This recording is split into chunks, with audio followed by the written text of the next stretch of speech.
La mort de Jean-Baptiste. Jean-Baptiste est une figure centrale pour saisir celle de Jésus. Ce n'est pas pour rien qu'on l'appelle le précurseur.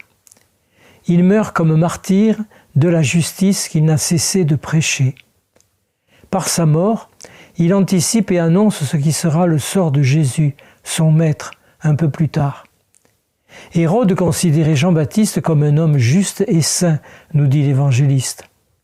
Nous entendons aujourd'hui la version de Matthieu, mais celle de Marc mentionne qu'Hérode protégeait Jean-Baptiste, car Hérode craignait Jean, sachant que c'était un homme juste et saint.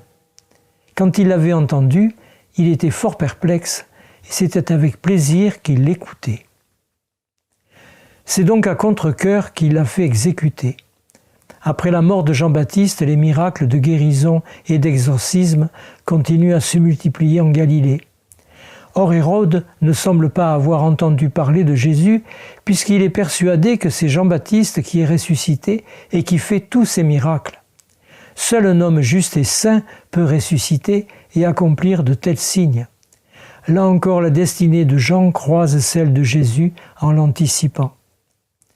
Toujours est-il que la mort de Jean-Baptiste n'était pas souhaitée par Hérode, mais un serment exprimé publiquement va le contraindre à aller contre son gré. Il se voit obligé de faire apporter à la fille d'Hérode la tête de Jean-Baptiste sur un plateau. Mais la mort de l'innocent n'est jamais vaine, puisqu'on considérait que même après sa mort, le saint continuait à réaliser des miracles.